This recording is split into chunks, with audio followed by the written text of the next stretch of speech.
Welcome once again to Lehto's Law. Here's Steve Lehto. Sean sent me notes, and Steve, check out the story from Oregon, and the Oregonian published it. It's by Amy Green. Portland pays nearly $1 million to injured boy and babysitter who strapped hammock to lamppost before it collapsed onto them and injured them. It happened back in June of 2022, and the city of Portland has now agreed to pay them $942,600. There were lawsuits filed. Everybody's suing everybody. And this, of course, has gotten some angry and vocal criticism from residents who said that lampposts were not meant to support the weight of hammocks and their occupants.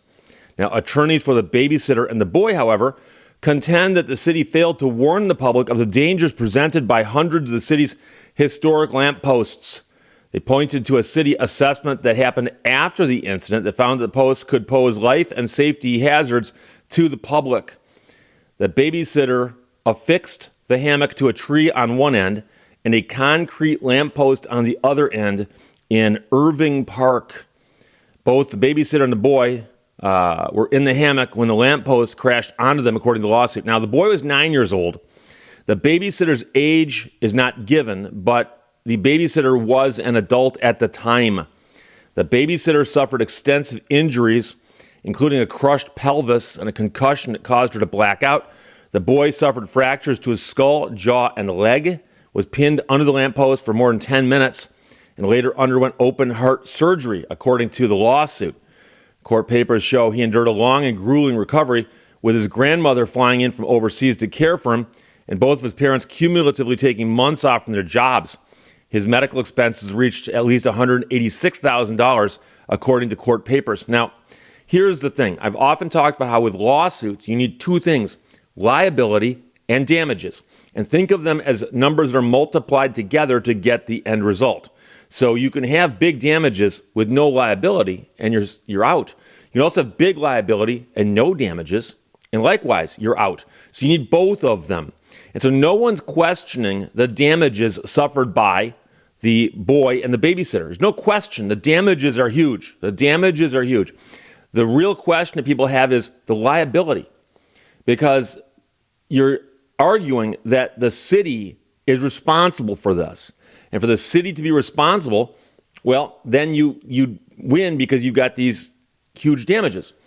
But is the city responsible when an adult babysitter ties one end of a hammock to a lamp post and then climbs into the hammock, and both of them were in the hammock at the time? And the question is that liability that would attach to the city? So the court didn't need to address that because the city settled the case. And like I said, the total payout was $942,600. Now, I will tell you that there were a bunch of other issues here with the legalities of this. We'll get to them in a second. But the attorney representing the boy wrote to the Oregonian in an email. He is a tough kid who's very motivated, has worked really hard to recover as much as possible. He'll have some lifelong limitations, but is doing well considering everything. Now, the pair of lawsuits, one on behalf of the boy, one on behalf of the babysitter, had been scheduled to go to trial this month in the circuit court, but attorneys for the babysitter and the boy's family reported the cases against the city and the hammock's maker had been settled. So they also sued the hammock manufacturer. Now, it's unclear whether the hammock manufacturer had to pay anything, but the suits had claimed that the manufacturer had failed to provide adequate warning about affixing the hammock to structures such as lampposts. So one thing I can bet you going forward is I'm betting right now that Portland's putting up signs saying, please do not attach hammocks to the lampposts. And I also suspect that the hammock manufacturer is putting in their instructions saying, please do not affix this hammock to a lamppost.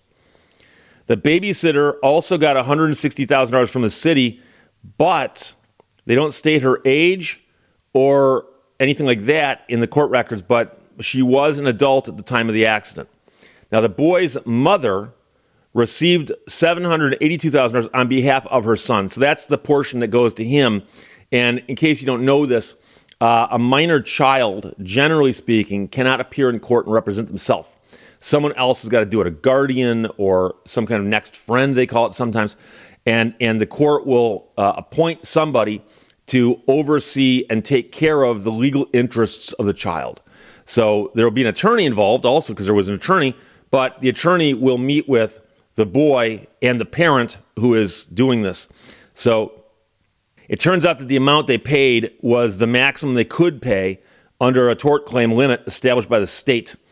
And a conservatorship has been created for the boy to oversee the cash award until he reaches adulthood. Because we've all heard stories where, especially in the old days, where a child came into money and it disappeared before they became an adult.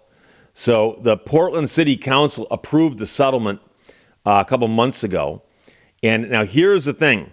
It's unclear if the Hammock company paid anything to the babysitter or the boy or any money to settle the claims, or if the babysitter was required to pay any damages for her role, because the manufacturer apparently had filed a third-party complaint blaming her for this happening.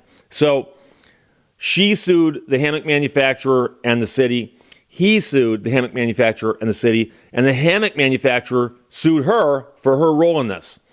So unlike with the city settlements, the terms of the settlements with the hammocks manufacturer have not been made public because it is a private entity.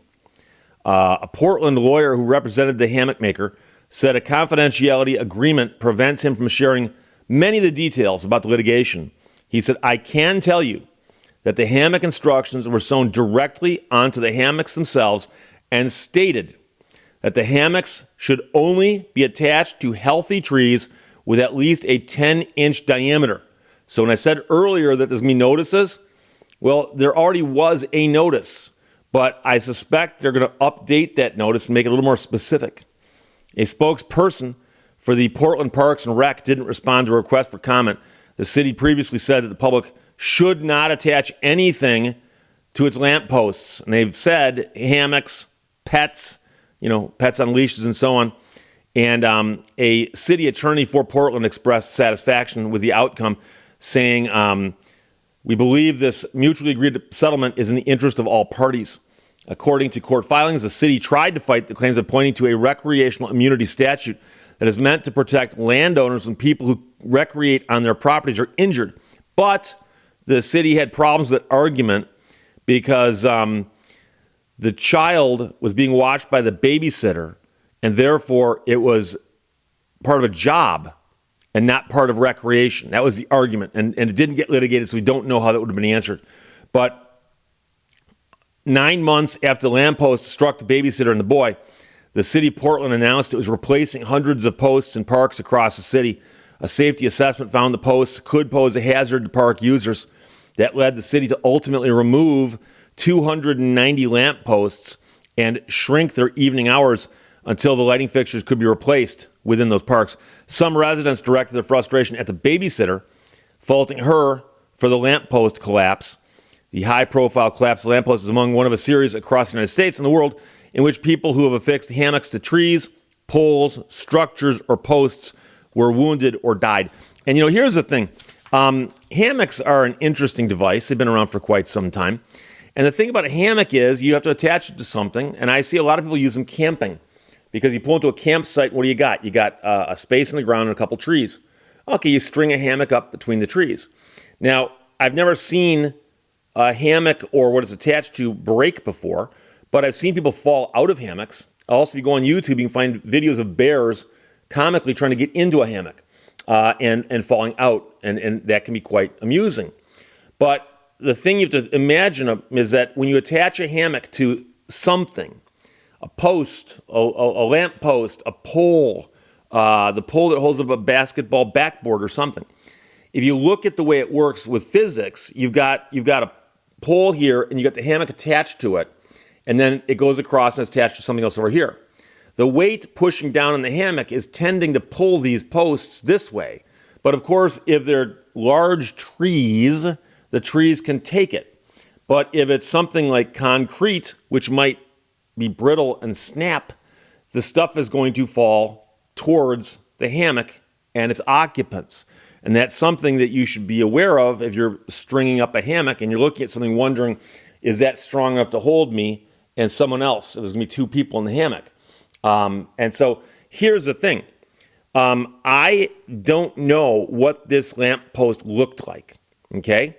And they're saying it was an old lamppost, and apparently even the city agrees it was an old lamppost. So the real question would have come down to, and by the way, there are people out there right now who are saying, Steve, I don't understand. Like, are you saying that they should have settled this, shouldn't have settled this? What are you saying? Well, here's the thing. A jury presumably would have gotten to make the call on how reasonable it was for the babysitter and the boy in her charge to do this.